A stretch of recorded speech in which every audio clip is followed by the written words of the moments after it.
Hello again, everyone. Continuing on with Treasure Island, we are now in Part 5, Chapter 1 How I Began My Sea Adventure. There was no return of the mutineers, not so much as another shot out of the woods. They had got their rations for that day, as the captain put it, and we had the place to ourselves and a quiet time to overhaul the wounded and get dinner. Squire and I cooked outside in spite of the danger, and even outside we could hardly tell what we were at, for horror of the loud groans that reached us from the doctor's patients. Out of the 8 men who had fallen in the action, only 3 still breathed. That one of the pirates who had been shot at the loophole, Hunter, and Captain Smollett. And of these, the first 2 were as good as dead. The mutineer, indeed, died under the doctor's knife, and Hunter, do what we could, never recovered consciousness in this world. He lingered all day, breathing loudly like the old buccaneer at home in his apoplectic fit, but the bones of his chest had been crushed by the blow, and his skull fractured in falling, and sometime in the following night, without a sign or sound, he went to his Maker. As for the captain, his wounds were grievous indeed, but not dangerous. No organ was fatally injured. Anderson's ball, for it was Job that had shot him first, had broken his shoulder blade and touched the lung, not badly. The second had only torn and displaced some muscles in the calf. He was sure to recover, the doctor said, but in the meantime, and for weeks to come, he must not walk, nor move his arm, nor so much as speak when he could help it. My own accidental cut across the knuckles was a flea bite. Dr. Livesey patched it up with plaster and pulled my ears for me into the bargain. After dinner, the squire and the doctor sat by the captain's side a while in consultation, and when they had talked to their heart's content, it being then a little past noon, the doctor took up his hat and pistols, girt on a cutlass, put the chart in his pocket, and with a musket over his shoulder, crossed the palisade on the north side and set off briskly through the trees. Gray and I were sitting together at the far end of the blockhouse to be out of the earshot of our officers consulting, and Gray took his pipe out of his mouth and fairly forgot to put it back in again. So thunderstruck he was at this occurrence. "Why, in the name of Davy Jones," said he, "is Dr. Livesey mad?" "Why, no," says I. "He's about the last of this crew for that, I take it." "Well, shipmate," said Gray, "mad he may not be, but if he's not, you mark my words, I am." "I take it," replied I, "the doctor has his idea, and if I'm right, he's going now to see Ben Gunn."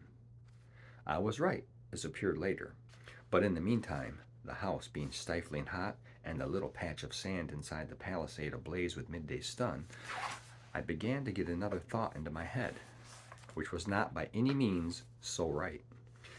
What I began to do was to envy the doctor, walking in the cool shadow of the woods with the birds about him and the pleasant smell of the pines, while I sat grilling with my clothes stuck to the hot resin, and so much blood about me, and so many poor dead bodies lying all around, that I took a disgust of the place that was almost as strong as fear.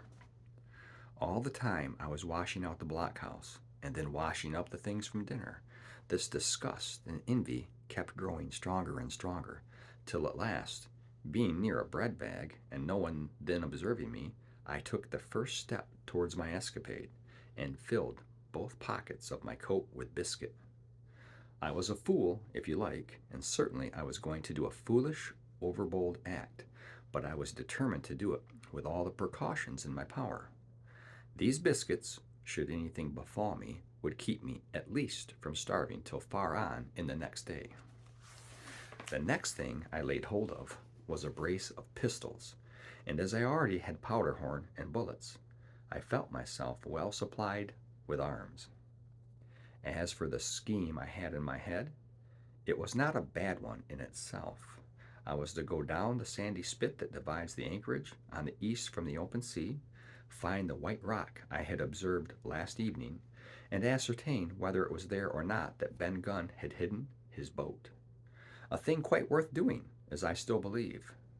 But as I was certain I should not be allowed to leave the enclosure, my only plan was to take French leave and slip out when nobody was watching. And that was so bad a way of doing it as made the thing itself wrong. But I was only a boy, and I had made up my mind.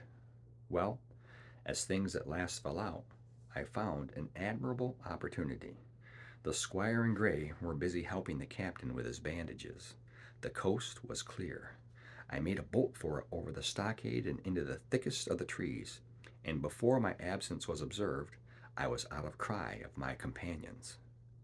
This was my second folly, far worse than my first, as I left but two sound men to guard the house. But, like the first, it was a help towards saving all of us.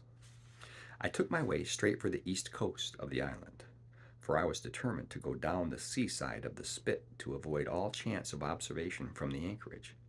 It was already late in the afternoon, although still warm and sunny. As I continued to thread the tall woods, I could hear from far below me not only the continuous thunder of the surf, but a certain tossing of foliage and grinding of boughs, which showed me the sea breeze had set in higher than usual. Soon, cool draughts of air began to reach me, and a few steps further I came forth into the open borders of the grove, and saw the sea lying blue and sunny to the horizon, and the surf rumbling and tumbling, tossing its foam along the beach. I have never seen the sea quiet round Treasure Island.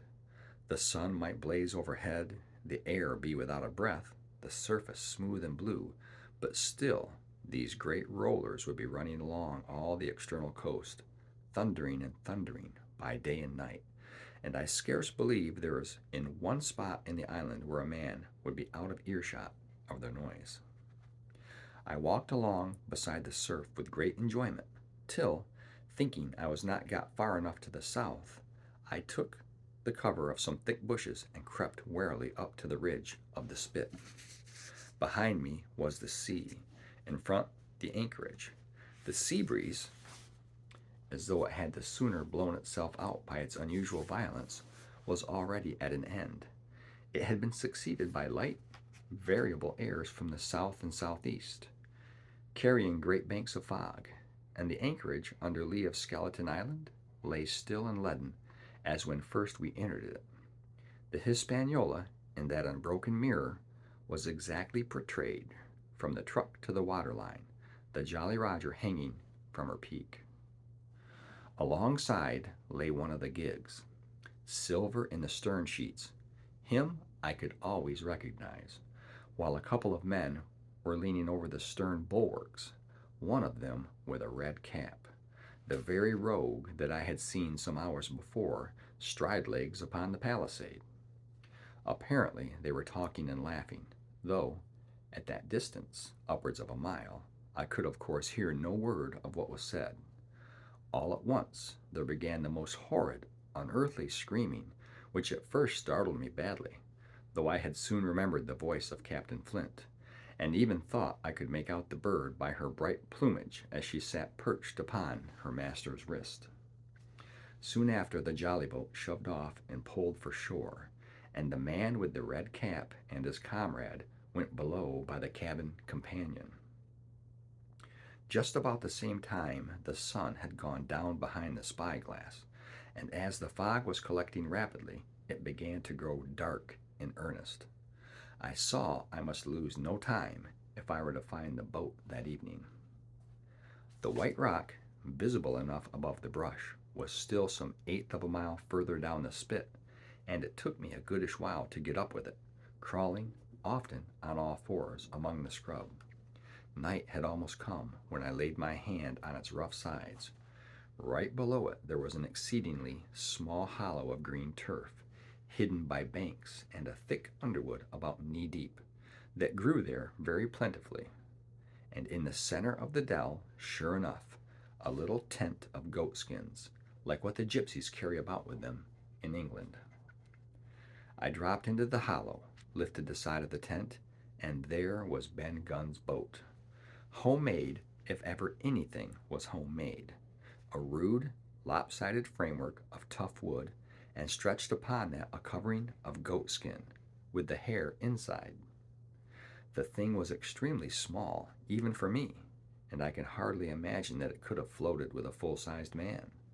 There was one thwart set as low as possible, a kind of stretcher in the bows, and a double paddle for propulsion.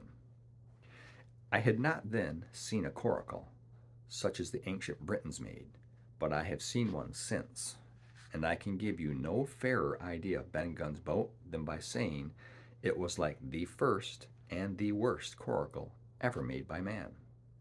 But the great advantage of the coracle it certainly possessed, for it was exceedingly light and portable. Well, now that I had found the boat, you would have thought I had had enough of truantry for once. But in the meantime, I had taken another notion, and become so obstinately fond of it that I would have carried it out, I believe, in the teeth of Captain Smollett himself. This was to slip out under cover of the night, cut the Hispaniola adrift, and let her go ashore where she fancied.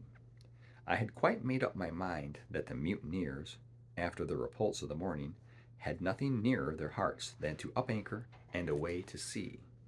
This, I thought, it would be a fine thing to prevent. And now that I had seen how they left their watchmen unprovided with a boat, I thought it might be done with little risk.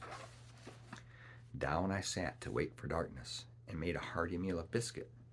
It was a night out of 10,000 for my purpose.